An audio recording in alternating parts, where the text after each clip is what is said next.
ಜಮಖಂಡಿನಲ್ಲಿ ಕೈಗೆ ಸಿಕ್ಕ ದೊಡ್ಡ ಕಾಗದವನ್ನು ಹಾಳೆಯನ್ನು ಮಡಚಿ ಸುತ್ತಿ ದೋಣಿ, ರಾಕೆಟ್ ಹಾಗೂ ವಿಭಿನ್ನ ಪ್ರಾಣಿ ಪಕ್ಷಿಗಳ ಆಕಾರಗಳನ್ನು ಮಾಡ್ತಿದ್ವಿ.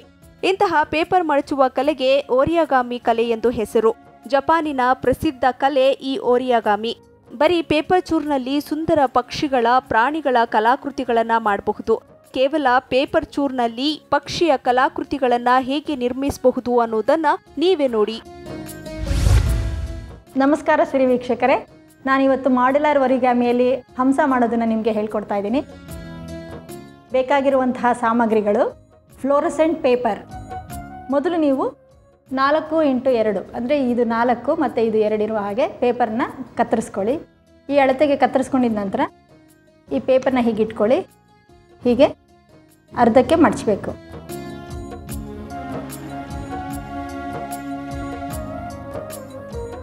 ಮತ್ತು ಹೀಗೆ ಪುನಃ ಮಡಚಿ, ಮತ್ತು ಹೀಗೆ ಮಡಚಿ, ಈ ಭಾಗನೂ ಹೀಗೆ ಮಡಚಿ, ಮತ್ತು ಇದನ್ನು ಹಿಂದ್ಗಡೆ ತಿರುಗಿಸ್ಕೊಳ್ಳಿ. ಹೀಗೆ ಮಡಚಿ, ಮತ್ತು ಇದನ್ನು ಹೀಗೆ ಮಡಚಿ, ಮತ್ತು ಇದನ್ನು ಅಲ್ಲಿ ಹೇಗೆ ಮಾಡಿದ್ರೋ ಹಾಗೇ ಈ ರೀತಿ ಪುನಃ ಮಡಚಿ, ಇವೆರಡನ್ನು ಸೇರಿಸಿ ಹಿಂಭಾಗಕ್ಕೆ ಮಡಚಿ. ಈ ರೀತಿ ಓಪನಿಂಗ್ ಇರಬೇಕು. ಈ ಥರ 380 ಪೀಸ್ಗಳನ್ನ ಮಾಡ್ಕೋಬೇಕಾಗುತ್ತೆ ನೀವು.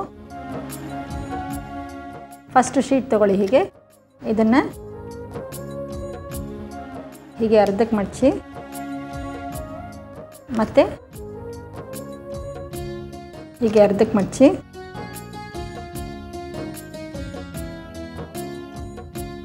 ಮತ್ತು ಇದನ್ನು ಹೀಗೆ ಮಡಚಿ, ಪುನಃ ಇದನ್ನು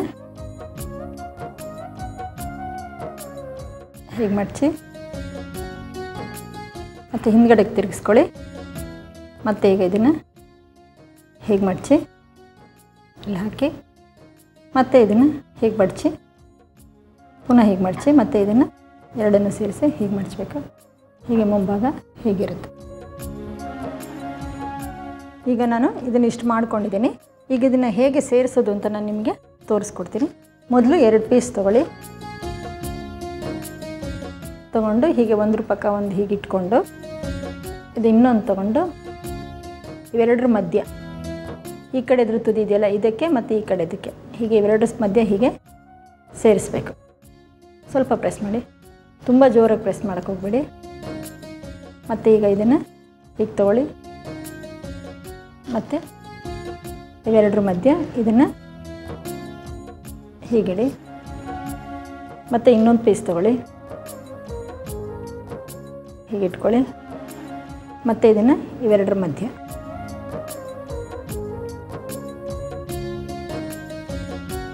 ಕನೆಕ್ಟ್ ಮಾಡ್ತಾ ಹೋಗಬೇಕು. ಹೀಗೆ ತೊಗೊಳ್ಳಿ,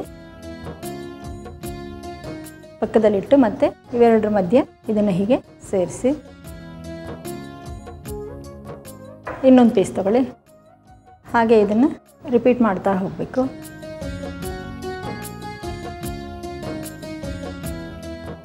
ಈಗ ಇದು ಇಷ್ಟ ಆಗಿದೆ. ಇದನ್ನು ನಾನು ಜಾಯಿನ್ ಮಾಡೋದು ಹೇಗೆ ಅಂತ ತೋರಿಸ್ತೀನಿ. ಹೀಗೆ ಹತ್ತಿರದಲ್ಲಿ ಇಟ್ಕೊಂಡು ಹೀಗೆ ಹಿಂಭಾಗದಿಂದ ಈ ಪೀಸ್ ತೊಗೊಂಡು ಈ ಕಡೆಯಿಂದ ಒಂದು ಹಾಕಿ ಹೀಗೆ ಸೇರಿಸ್ಬೇಕು. ನೋಡಿ, ಈಗ ಒಂದು ಸರ್ಕಲ್ ಫಾರ್ಮ್ ಆಯಿತು ನಿಮಗೆ. ಈಗ ಇದನ್ನು ಹೀಗೆ ನೀವು ಕೈಯಲ್ಲಿ ಇಟ್ಕೊಳ್ಳಿ. ಹೀಗೆ ಇಟ್ಕೊಂಡು ಈಗ ನೀವು ಇದೊಂದು ಪೀಸ್ ಹಾಕಿದ್ದೀರಲ್ವ, ಇದ್ರದ್ದು ಒಂದು ಗರಿ ಮತ್ತು ಇದ್ರದ್ದು ಇನ್ನೊಂದು ಗರಿ ಇವೆರಡನ್ನು ಸೇರಿಸಿ ಹೀಗೆ ಹಾಕಬೇಕು.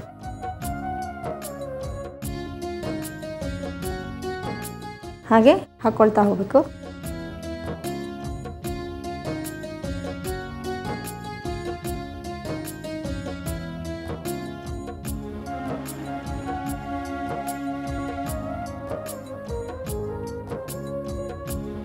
ಈಗ ನಾವು ಹೆಚ್ಚೋದು ಹೇಗೆ ಅಂತಂದರೆ, ಈಗ ಎರಡೆರಡಕ್ಕೆ ಸೇರಿ ಒಂದೊಂದು ಹಾಕ್ತಾ ಇದ್ದೀವಿ ಅಲ್ವಾ.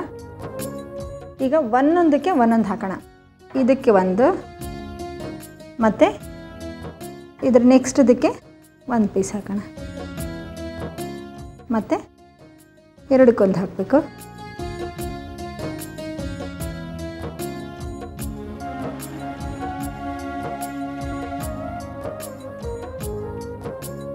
ಈಗ ನಾನು 4 ರೋ ಮಾಡ್ಕೊಂಡಿದ್ದೀನಿ. ಈಗ ನಾನು ರೆಕ್ಕೆ ಮಾಡೋದು ಹೇಗೆ ಅಂತ ನಿಮಗೆ ತೋರಿಸ್ಕೊಡ್ತೀನಿ. ಒಟ್ಟು ಇದರಲ್ಲಿ 33 ಪೀಸ್ಗಳಿದ್ದಾವೆ. ಬಾಲದ ಪೋರ್ಷನ್ನಲ್ಲಿ ಒಂದಿರುತ್ತೆ, ರೆಕ್ಕೆಗಳೆರಡಕ್ಕೂ 11 ಇರುತ್ತೆ, ಮುಖದ ಪೋರ್ಷನ್ಗೆ 7 ಬರುತ್ತೆ. ಈಗ ಮಾಡೋದು ಹೇಗೆ ಅಂತ ನಾನು ನಿಮಗೆ ತೋರಿಸ್ಕೊಡ್ತೀನಿ. ಈಗ ಸೇಮ್ ಅದೇ ಥರನೇ ಆಪೋಸಿಟ್ ಪಕ್ಕದಕ್ಕೆ ಹಾಕ್ಕೋಬೇಕು, ಒಂದೇ ಇದಕ್ಕೆ ಹಾಕ್ಕೋಬಾರ್ದು. ಆ ಕಡೆ ಇದ್ರದ್ದು ಒಂದು ರೆಕ್ಕೆ, ಈ ಕಡೆ ಇದ್ರದ್ದು ಒಂದು ರೆಕ್ಕೆ ತೊಗೋಬೇಕು, ಅದಕ್ಕೆ ಇದನ್ನು ಸೇರಿಸ್ಬೇಕು. ಈಗ 1 2 3 4 5 ಹೀಗೆ ಜೋಡಿಸ್ಕೊಳ್ತಾ ಹೋಗಿ. ಕೊನೆಯದು ಒಂದನ್ನು ಮಾತ್ರ ಬಿಟ್ಟು ಹೀಗೆ ಇವೆರಡಕ್ಕೆ ಹೀಗೆ ಸೇರಿಸ್ಕೋಬೇಕು. ಅವರೋಹಣ ಕ್ರಮದಲ್ಲಿ ಜೋಡಿಸ್ಕೋಬೇಕು, ಅಂದರೆ ಇಳಿಕೆ ಕ್ರಮ, ಡಿಸೆಂಡಿಂಗ್ ಆರ್ಡರ್. ಹೀಗೆ 11 ಆದಮೇಲೆ 10, 10 ಆದಮೇಲೆ 9. ಬರೀ ಇದೊಂದು ಫೋಲ್ಡಿಂಗಿಂದನೇ ನೀವು ಇಷ್ಟೊಂದು ಮಾಡ್ಬೋದು. ನೀವು ಹಂಸ ಮಾಡ್ಬೋದು, ಅನಾನಸ್ ಮಾಡ್ಬೋದು, ಬಾಸ್ಕೆಟ್ ಮಾಡ್ಬೋದು, ಪೆನ್ ಹೋಲ್ಡ್ರ್ ಮಾಡ್ಬೋದು, ಚಿಟ್ಟೆ ಮಾಡ್ಬೋದು, ಏನಾದರೂ ಮಾಡಬಹುದು. ಕೊನೆಯಲ್ಲಿ 2 ಮಧ್ಯೆ 1. ಈಗ ಮತ್ತೆ ಇವೆರಡನ್ನ ಬಿಡಬೇಕು, ಬಿಟ್ಟು ಮತ್ತೆ 11 ಸೇರಿಸ್ಬೇಕು. 1 2 3 ಹೀಗೆ ಜೋಡಿಸ್ತಾ ಹೋಗಿ.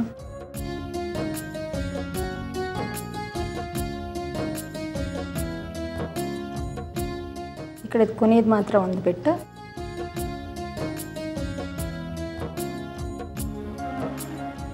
ಈಗ 10 ಮತ್ತು 9 8 7 6 5 4 3 2 1 ಅದೇ ಥರ ಡಿಸೆಂಡಿಂಗ್ ಆರ್ಡ್ರಲ್ಲಿ ಮಾಡ್ಕೋತಾ ಹೋಗಬೇಕು.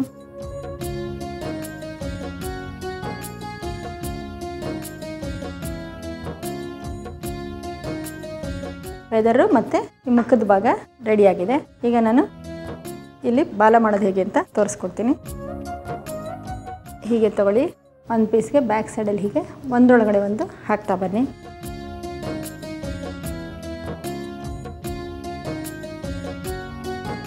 ಹೀಗೆ ಮಾಡಿ ಇದನ್ನು ಇವೆರಡು ಪೀಸ್ ಮಧ್ಯೆ ಬಿಟ್ಟಿದ್ರಲ್ವ, ಅದಕ್ಕೆ ಹೀಗೆ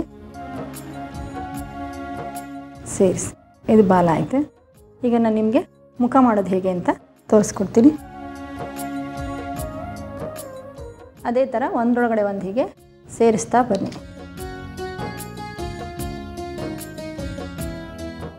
ಹಂಸಕ್ಕೆ ಕತ್ತು ಯಾವಾಗಲೂ ಸ್ವಲ್ಪ ಉದ್ದ ಇರುತ್ತೆ, ಸೊ ನೀವು ಸ್ವಲ್ಪ ಉದ್ದ ತೊಗೋಬೇಕಾಗುತ್ತೆ. ಇದು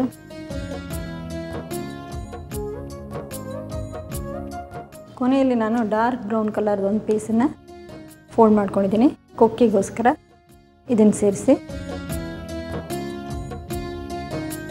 ಮತ್ತು ಹಂಸದ ಕಣ್ಣಿಗೋಸ್ಕರ ಹಣೆ ಬಿಂದು ಇರುತ್ತಲ್ಲ, ಅದನ್ನು ನಾನಿಲ್ಲಿ ಇಡ್ತಾಯಿದ್ದೀನಿ.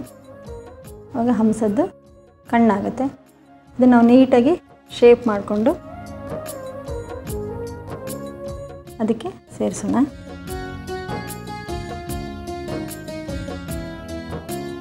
ನೋಡಿ, ಪೂರ್ತಿ ಹಂಸ ರೆಡಿಯಾಗಿದೆ.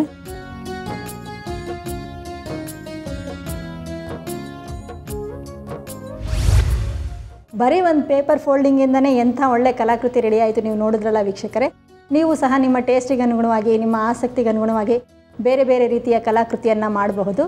ನೀವು ಇದನ್ನು ಮನೆಯಲ್ಲಿ ಪ್ರಯತ್ನಿಸ್ತೀರಾ ಅಲ್ವಾ? ಓರಿಯಾಗಾಮಿ ಕಲೆಯಲ್ಲಿ ಅರಳಿದ ಹಂಸದ ಕಲಾಕೃತಿಯನ್ನ ಹೇಗೆ ಮಾಡೋದು ಅನ್ನೋದನ್ನ ನೋಡಿದ್ರಿ ಅಲ್ವಾ? ಹಾಗಾದ್ರೆ ಪೇಪರ್ ಮಡಚುವ ಕಲೆಯನ್ನ ಕರಗತ ಮಾಡಿಕೊಂಡು ನೀವು ಕೂಡ ನಿಮ್ಮ ಆಸಕ್ತಿಗನುಗುಣವಾಗಿ ವಿಭಿನ್ನವಾದ ಕಲಾಕೃತಿಗಳನ್ನ ನಿರ್ಮಿಸಿ.